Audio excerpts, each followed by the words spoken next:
Hi കൂട്ടുകാരെ, അപ്പൊ നമ്മൾ ഇന്ന് നോക്കാനായിട്ട് പോകുന്നത് ഇംഗ്ലീഷിന്റെ ടിപ്പ് 1 ആണ്. ഓക്കെ, ഈസി ടിപ്സ് ആണ്. നമ്മൾ വൊക്കാബുലറിയിലേക്ക് വരികയാണ്. ഓക്കെ, ഇടയ്ക്ക് നമുക്ക് ഗ്രാമറും പഠിക്കാം, അതുപോലെ തന്നെ ഇടയ്ക്ക് നമുക്ക് വൊക്കാബുലറിയും കൂടെ പഠിച്ചുകൊണ്ട് പോവാം. നമ്മുടെ PSC എക്സാമിന് ഏറ്റവും കൂടുതൽ ചോദിക്കുന്ന ഒരു വൊക്കാബുലറി സെക്ഷൻ ആണ് പ്രിപ്പോസിഷൻ എന്ന് പറയുന്നത്, അല്ലെ? അപ്പൊ പ്രിപ്പോസിഷന്റെ കുറച്ച് ടിപ്പുകളാണ് നമ്മൾ പഠിക്കാൻ പോകുന്നത്. ഇതൊന്നും കാണാതെ പഠിച്ചു വെക്കേണ്ട കാര്യം നമുക്ക് ഈ വൊക്കാബുലറി ഉള്ളു, അല്ലാതെ അത് ഭയങ്കരമായിട്ട് മനസ്സിലാക്കി പഠിക്കേണ്ട കാര്യമൊന്നുമില്ല. അപ്പം കുറച്ച് കാര്യങ്ങൾ ബിറ്റ് പോലെ നിങ്ങൾ പഠിച്ചു വെച്ചേക്കുക. അപ്പൊ നമുക്ക് കുറച്ച് സെഷൻ ആയിട്ടാണ് ഞാൻ നിങ്ങൾക്ക് പ്രിപ്പോസിഷൻ എടുത്തു തരുന്നത്. അത് അങ്ങനെ തന്നെ പഠിച്ചു വെക്കുക. കുറച്ച് കാര്യങ്ങളെ ഡെയിലി തരത്തോള്. ആ ഒരു കാര്യം അന്ന് തന്നെ വൃത്തിക്ക് അങ്ങ് പഠിക്കാം. ഓക്കെ, അപ്പൊ പ്രിപ്പോസിഷന്റെ ബിറ്റ് 1 ആണ് in summer, in winter, in ഓട്ടം, ഇൻ സ്പ്രിങ്.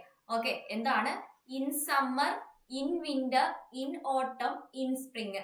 എന്താ പറഞ്ഞേക്കുന്നത്? ഈ ഒരു സമ്മർ എന്നോ വിന്റർ എന്നോ ഓട്ടം എന്നോ സ്പ്രിങ് എന്നോ തന്നിട്ട് അതിന്റെ മുന്നിൽ ഒരു ഡാഷ് ഇട്ടിട്ട് ഏത് പ്രിപ്പോസിഷൻ ആണ് അവിടെ വരേണ്ടതെന്ന് ചോദിച്ചാൽ അവിടെ ഇൻ മാത്രമേ വരത്തുള്ളൂ. ഓക്കെ, അപ്പൊ in summer, in winter, in ഓട്ടം, ഇൻ സ്പ്രിങ് കാണാതെ അങ്ങ് പഠിച്ചു വെച്ചേക്കണം. In summer, in winter, in ഓട്ടം, ഇൻ സ്പ്രിങ്. ഓക്കെ അല്ലേ? ഓക്കെ, ഇനി നമ്മുടെ ബിറ്റ് നമ്പർ 2 ആണ്.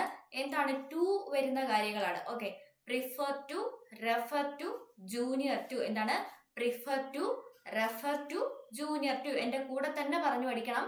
Prefer to, refer to, junior to. Junior വന്ന് അടുത്ത ആര് വരും? സീനിയർ വരും. അപ്പൊ junior to, senior to, prefer to, refer to, junior to, senior to. അടുത്ത എന്താണ്? Inferior to, superior to. ആരാണ്? Inferior to, superior to. ആദ്യം തൊട്ട് ഒന്നുകൂടെ പറഞ്ഞേ. Prefer to, refer to, junior to, senior to, inferior to, superior to. ഇനി അടുത്ത elder to, anterior to. എന്താണ്? Elder to, anterior to, elder to, anterior to. Okay, ഇനി posterior to. Anterior ഉണ്ടെങ്കിൽ posterior ഉണ്ട്. Okay, elder to, anterior to, posterior to. അടുത്ത എന്താണ്? Injurious to. Okay അല്ലേ? Prefer to, refer to, junior to, senior to, inferior to, superior to, elder to, anterior to, posterior to, injurious to. Okay, അപ്പം എവിടെയെങ്കിലും ഒരു സെന്റൻസിൽ prefer കഴിഞ്ഞിട്ട് ഒരു dash അല്ലെങ്കിൽ refer കഴിഞ്ഞിട്ട് ഒരു ഡാഷ്, ഇതേ കണക്ക് junior, senior, inferior, superior, elder, anterior, posterior, injurious ഇതൊക്കെ കഴിഞ്ഞിട്ടൊരു ഡാഷ് വരികയാണെങ്കിൽ അവിടെ നിങ്ങൾക്ക് 4 ഓപ്ഷൻസ് ഉണ്ടായിരിക്കും.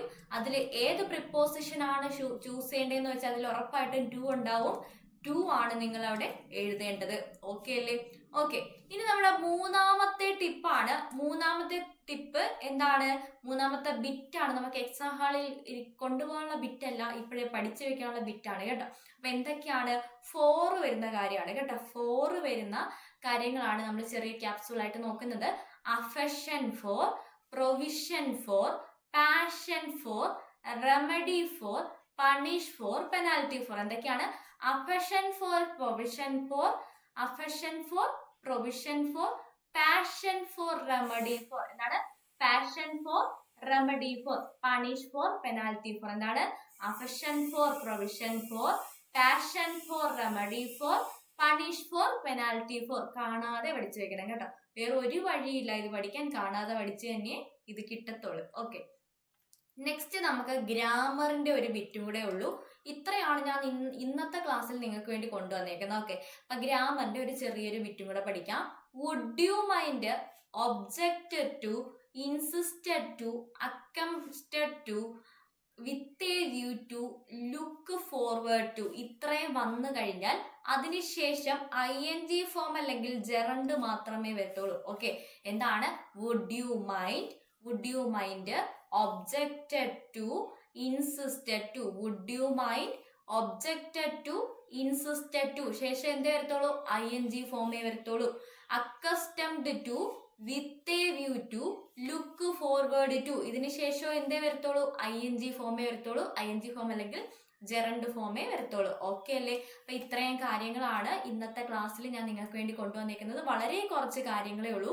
അത് ഇപ്പോൾ തന്നെ പഠിച്ച് പക്കയാക്കി വെക്കാം. ഓക്കെ, അപ്പൊ അടുത്തൊരു ക്ലാസ്സുമായിട്ട് കാണാം. അതുവരെ എല്ലാവർക്കും ഗുഡ് ബൈ.